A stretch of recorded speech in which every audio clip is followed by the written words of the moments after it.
Buenos días para todos. Vamos a dar inicio a nuestro comité diario GSC del 30 de octubre del 2015.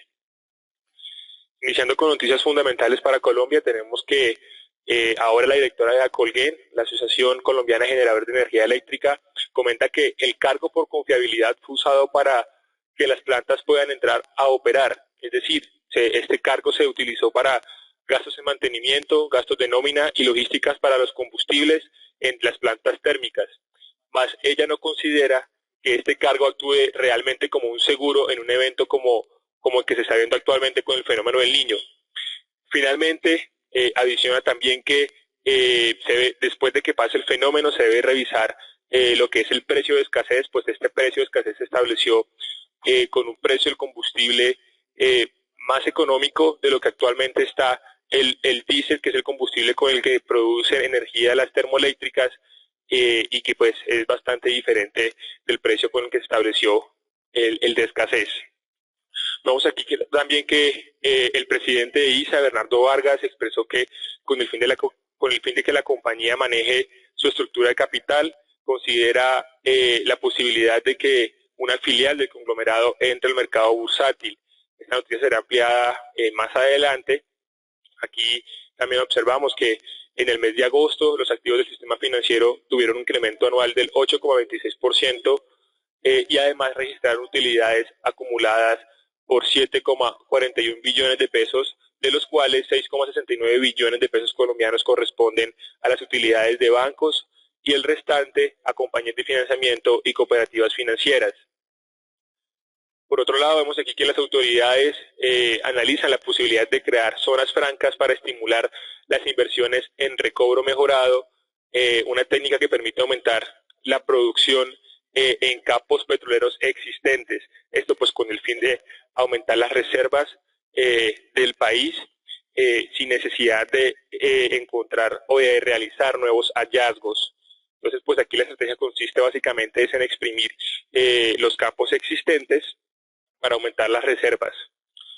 Y finalmente vemos aquí que continúa el tema sobre el salario mínimo legal vigente, en donde ahora la Confederación General de Trabajadores bajó su pretensión sobre el reajuste de un 7% a un 6%, es decir, un incremento de 30.900 pesos, lo que estaría en línea con el incremento máximo que comentó la NIF, pero por debajo de lo que antes expresó la Central Unitaria de Trabajadores de Colombia, otra agencia diferente, la CUT, que está hablando de un aumento alrededor del 7%.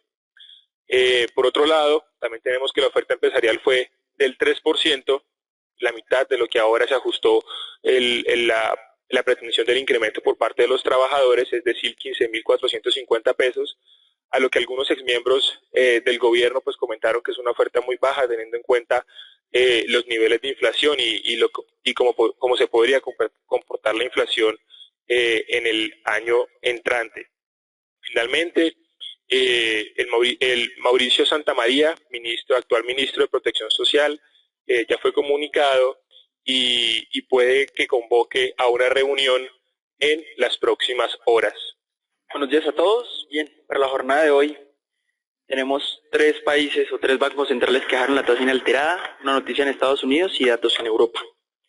El Banco Central de México mantuvo las tasas de interés inalteradas en un mínimo de 3% por parte del deterioro del panorama económico local y por la ausencia de presiones severas en la inflación.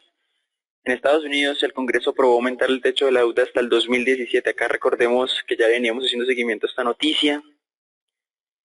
Es importante resaltar que la Cámara de Representantes ya había aprobado esta norma y ahora la noticia o la novedad es que el Congreso la aprobó. También cabe mencionar en esta noticia que según el secretario Jack Lew, sin una acción por parte del Congreso, el Departamento del Tesoro había agotado su capacidad de endeudamiento el 3 de noviembre. Bien, en Europa, la inflación interanual en los países del euro salió del terreno negativo para situarse en el 0% en octubre. Recordemos que el dato del mes anterior fue deflacionario en menos 0.1%. El desempleo bajó una décima en septiembre hasta el 9.3% en comparación con agosto, lo que supone la tasa más baja de enero del 2012 y septiembre del 2009. Acá les compartimos un cuadro del Eurostat, que es el ente encargado de calcular esta cifra. Bien, siguiendo con Europa, el banco más grande de Francia, el BNP Paribas, reportó un aumento del 14.5% de su ganancia neta para el tercer trimestre de este año, luego de que la debilidad de su negocio minorista doméstico fue contrarrestada por la capacidad de recuperación de la banca de inversión. En esta noticia queremos resaltar que si bien la mayoría de los bancos están siendo afectados por la crisis, siempre hay una alternativa para diversificar las apuestas y obtener mayores ingresos pese al entorno. Aumentó el banco la utilidad en un 14.5%. Esto es un dato importante. En Rusia, otro país que se reunió ayer, su Banco Central decidió mantener el tipo de interés de referencia en 11%. Esta tasa permanece estable desde finales de julio. Japón también fue otro de los países que se reunió el día de ayer. El Consejo de Política de este país ha decidido por mayoría de votos de 8-1 mantener sin cambio su política monetaria, así como su programa de estímulos con el fin de elevar la inflación al 2%.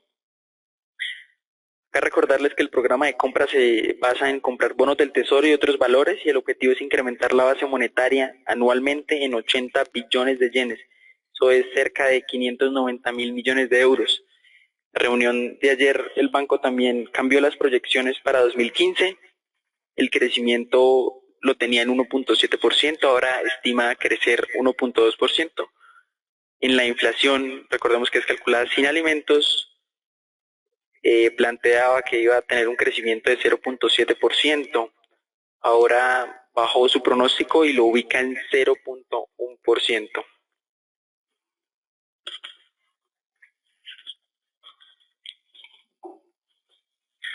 La gran mayoría de datos relevantes de la jornada se dieron a conocer esta mañana. El dato de inflación en la zona euro, 0%.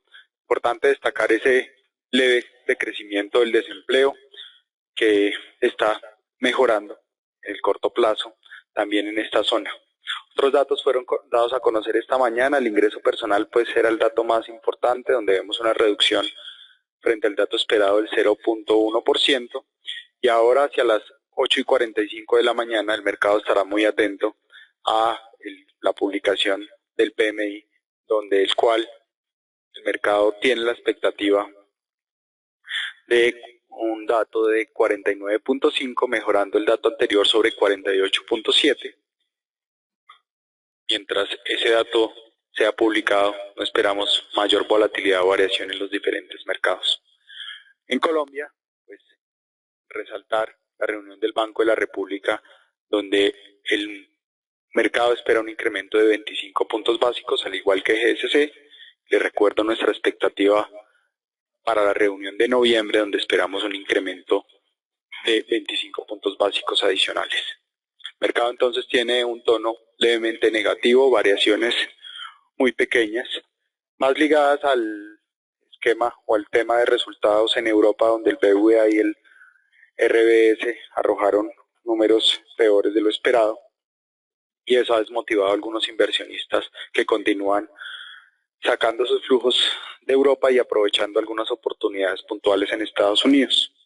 Los sectores que más se están viendo golpeados esta mañana son el sector de energía, consumo y financiero, que descienden más del 0.5%. Nuestro índice colombiano, pues el día de ayer continuamos observando esa corrección que ya viene consecutiva por 2 semanas.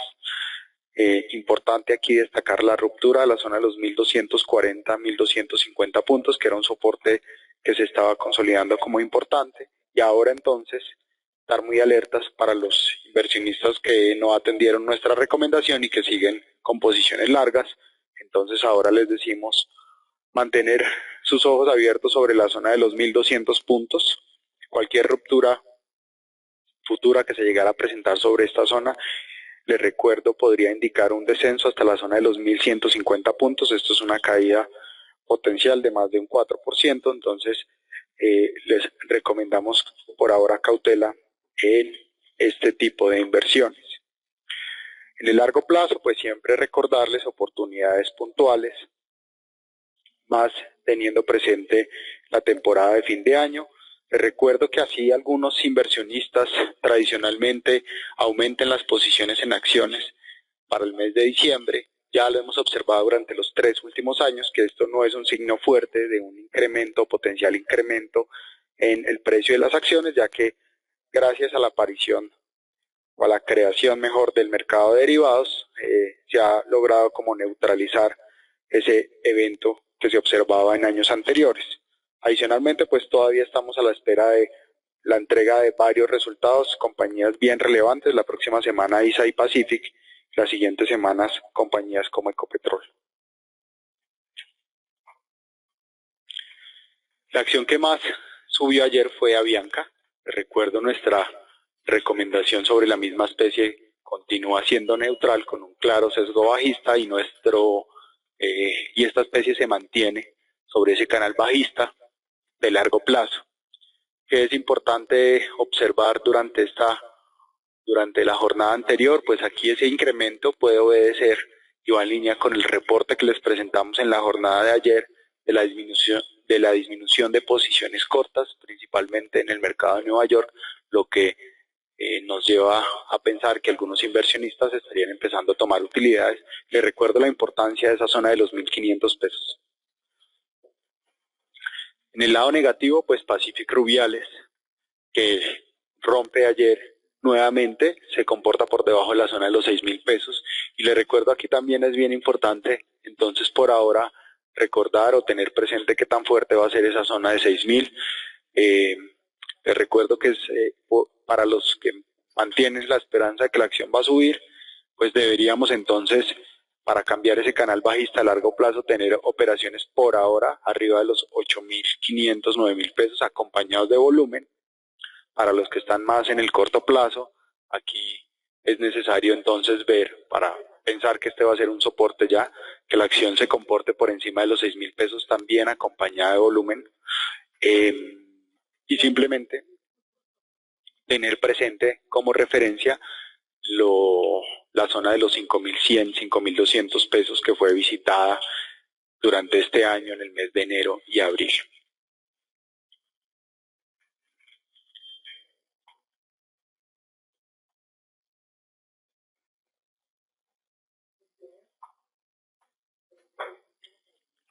Bueno, aquí continuando con noticias fundamentales para el mercado, tenemos que la ampliación de la noticia sobre ISA, donde el presidente, repito otra vez, Bernardo Vargas, expresó que con el fin de que la compañía maneje su estructura de capital, considera la posibilidad de que una filial de este conglomerado entre el mercado bursátil.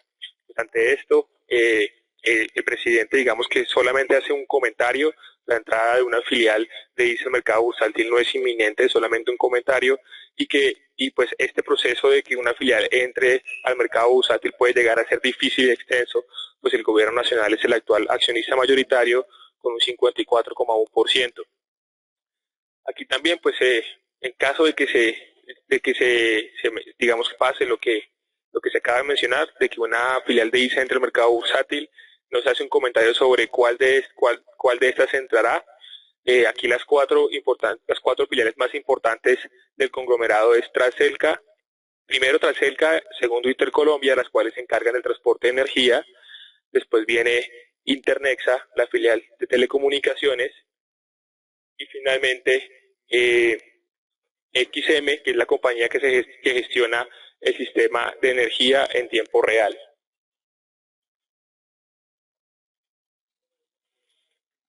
Aquí, pues continuando con nuestro calendario, vemos que la siguiente semana, primera semana de noviembre, tendremos los resultados el día martes de ISA y el día jueves de Pacific Rubiales.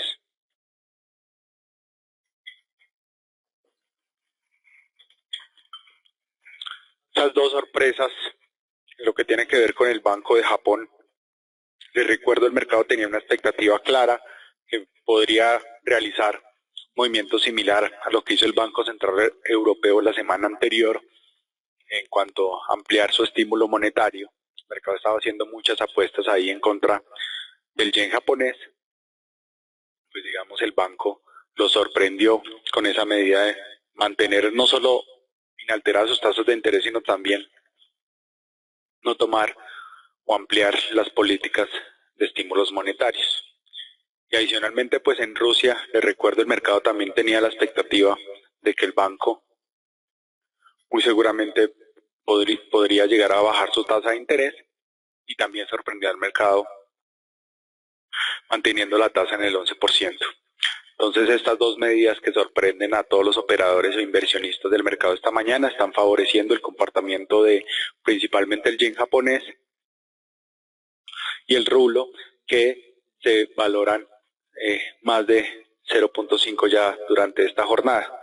Consecuentemente, pues otras divisas también se están viendo favorecidas, y diríamos que el gran perdedor de la jornada entonces es el dólar, donde algunos operadores estaban realizando muchas apuestas respecto a ese posible aumento de estímulos monetarios.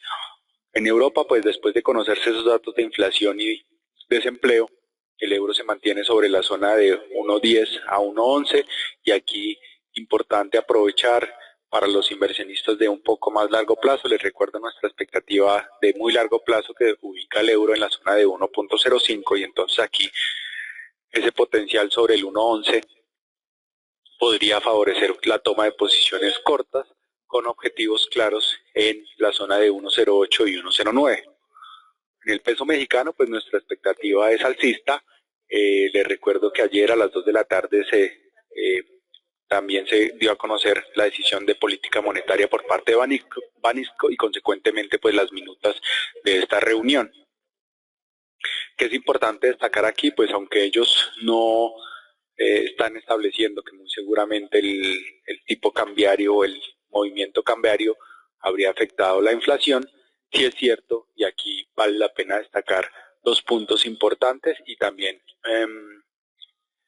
paralelos o similares que se dan a conocer en las minutas del Banco Central de México y el Banco Central de Japón. En los dos casos se espera que la inflación para el año 2016 y puntualmente para el segundo semestre del 2016 empiece a repuntar.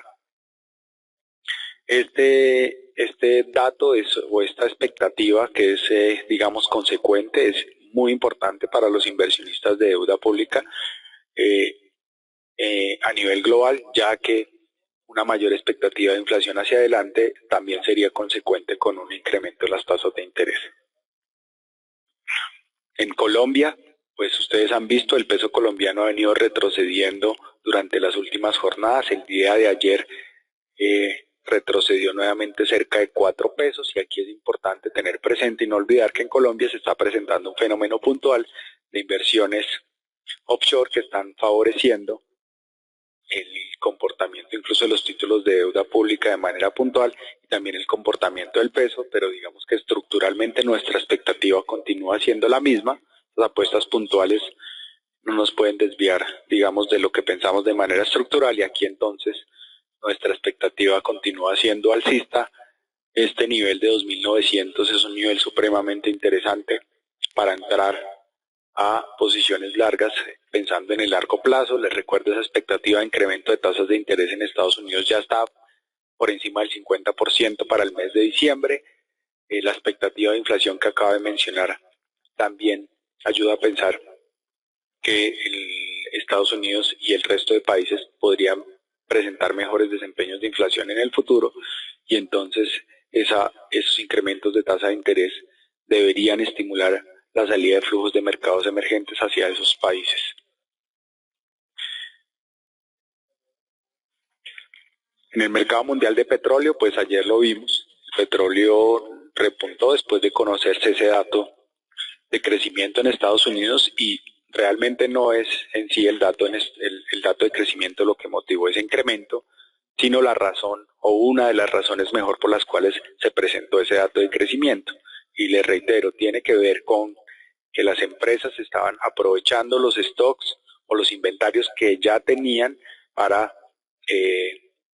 atender la demanda existente, y entonces ahora lo que podría esperarse es que si ese crecimiento continúa al mismo ritmo, pues es claro, las industrias necesitarían hacer un nuevo incremento de sus inventarios, lo que a la postre llevaría a un mayor, a una mayor demanda de crudo. Por esa razón lo vimos ahí entonces operando sobre el nivel de 46, pero digamos es una lectura que le están dando le estaban dando algunos operadores de manera puntual a ese dato de crecimiento en Estados Unidos. Sin embargo, pues no olvidar que de manera estructural y fundamental hemos escuchado varias noticias en lo que tiene que ver con el exceso de oferta de petróleo a nivel global, y de hecho ayer se dio a conocer por parte de Irak que la oferta de crudo de este país ya supera los 4 millones de barriles diarios. En lo que tiene que ver con el mercado mundial de bonos, pues ese dato que decepciona un poco a los inversionistas en cuanto a que no podría o que Japón no iba a estimular o aumentar su estímulo monetario, pues es claro, disminuye las posiciones o hace que los inversionistas disminuyan sus posiciones en bonos. Por eso hemos visto esta mañana los bonos de Japón subiendo hasta 0.30%, desde un 0.027% antes del inicio de la jornada, y otros bonos como Hong Kong, España y Portugal están presentando desvalorizaciones de más de 6 puntos básicos durante esta jornada. En Estados Unidos pues estamos viendo el mismo efecto. Los bonos del 10 años, les recuerdo, después de la ruptura de esa zona 2.05 a 2%, habíamos establecido un precio objetivo o una tasa mejor objetivo sobre los mismos en el 2.15. Esa tasa se alcanzó durante la jornada de ayer, y ahora les recuerdo los niveles superiores podrían llevarnos consecuentemente hacia la zona del 2.20, 2.23. Otros bonos que se están comportando de esta misma manera dentro de la curva, pues los bonos de 30 años ya se están negociando cerca del 3% en 2.95. Les recuerdo el precio, la tasa máxima de los últimos 3 meses sobre el 3.08. Y es claro, ante esta expectativa de incremento de tasas de interés en Estados Unidos, pues los bonos de más corto plazo son los que más se han incrementado. Los de 2 años están subiendo o estaban subiendo esta mañana ya a 2 puntos básicos, negociándose cerca del 0.74%. Felipe. Buenos días a todos. En el tema renta fija, vemos como el mercado desde ayer está operando en una zona entre 7.80 y 7.77, esperando datos de la reunión del Banco República el día de hoy. Igual creemos que después de estos datos y el dato de inflación de la próxima semana, lograremos romper ese nivel importante entre el 7.80 y el 7.85 para ir a buscar nuestra tasa objetivo del 8.15. De hecho, vemos, como bien lo decía Agustín, el movimiento arriba de tesoros y de bonos mexicanos tampoco hace atractivo el movimiento a la baja de los TES. Por el momento, cautela, recomendamos venta en la zona del 7.70, 7.65 y objetivo de mediano plazo 8.15. De resto, desearles a todos un excelente día y muchas gracias por participar en nuestro comité diario.